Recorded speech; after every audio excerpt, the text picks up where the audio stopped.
যদি ইমান খবৰ ভাল মোৰ লগত একেলগে বজ্ৰকণ্ঠে গগন ভেদী আই অসমী মা ভাৰতীৰ জয় জয়কাৰ কৰিবৰ কাৰণে সকলোকে মই অনুৰোধ কৰিম যাতে আমাৰ শব্দ দিছপুৰেও শুনা পায়, দিল্লীও শুনা পায় আৰু ওচৰত যদি অকণমান কংগ্ৰেছ বাওঁপন্থী আছে, ৰাইজৰ দল আছে, অসম জাতীয় পৰিষদ আছে, তেওঁলোকৰ কাণতো যাতে কাণ তাল মৰা শব্দ এটা তেওঁলোকৰ কাণলৈ যায়, তাৰ কাৰণে মোৰ লগত মুষ্টিবদ্ধ কৰি সকলোৱে একেলগে ধৰিব ভাৰত মাতা কি, ভাৰত মাতা কি, Vande Vande, BJP BJP, AGP AGP. বহুত বহুত ধন্যবাদ মঞ্চত উপবিষ্ট। কাৰণে প্ৰতিটো নিৰ্বাচনে ফাইনেল সেইটো কথাই কৈ আছো। আমাৰ কাৰণে কোৱাৰ্টাৰ ফাইনেল নাই, আমাৰ কাৰণে ছেমি ফাইনেল নাই।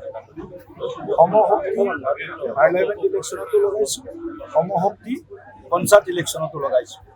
অৰ্থাৎ আমি আমাৰ দলটোক 24 ঘণ্টাই জীৱন্ত ৰাজনৈতিক এটা সংগঠন হিচাপে আমি আমাৰ চকুৰ সন্মুখত দেখি থাকিব খোজোঁ আৰু ৰাইজৰ লগত একেবাৰে নিকট সম্পৰ্ক স্থাপন কৰি ৰাইজৰ সুখ দুখৰ সমভাগী হৈ ৰাইজক সেৱা কৰাৰ সংকল্পেৰেহে আমি পঞ্চায়ত নিৰ্বাচনত অৱতীৰ্ণ হৈছোঁ। পঞ্চায়তৰ পিছত আপোনাৰ মিছন বিটিআৰ নিশ্চিতভাৱে পঞ্চায়তৰ পিছত আৰু কেইবাটাও নিৰ্বাচন আছে।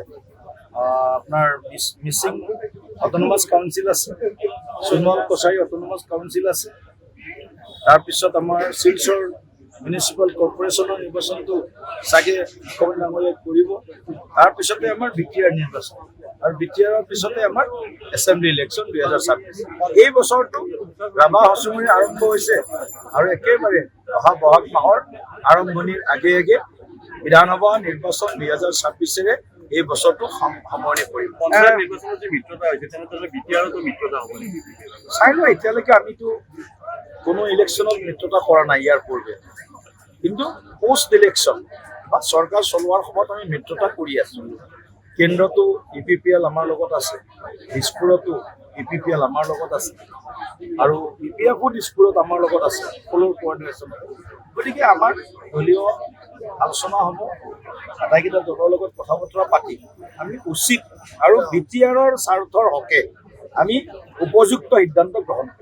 কংগ্ৰেছৰ আঁচনি টিকট কিনা বেচা আহে বুলি কৈছে, আঁচনিটো তেওঁলোকৰ কংগ্ৰেছৰ আঁচনি কিন্তু মই ক'লৈ দিওঁ, কংগ্ৰেছৰ এতিয়া এখন আঁচনি চলি আছে, খুব পপুলাৰ আঁচনি এইখন, যে পইচা দিলে টিকট পায়, পইচা দে টিকট লওঁ, পইচা দে টিকট লওঁ। এইটো মোৰ অভিযোগ নহয়, কংগ্ৰেছৰ শ কাৰ্যকৰ্তাই এইটো অভিযোগ আনিছে তেওঁলোকৰ নেতাৰ বিৰুদ্ধে। গতিকে তেওঁলোকে চাই লওক। কংগ্ৰেছ নেতা যিটো গৌৰৱ গগৈৰ ইছ্যু আপোনাৰ পাকিস্তান উত্তাল হৈ আছে, এতিয়া আমাৰ প্ৰসংগটো হৈছে ৰাজ্যত যেনেদৰে উত্তাল হৈছে, আপোনাৰ লোকসভাত কিবা একশ্যন হ'ব নেকি এগেইনষ্ট গৌৰৱ গগৈ? হয়তো আহিল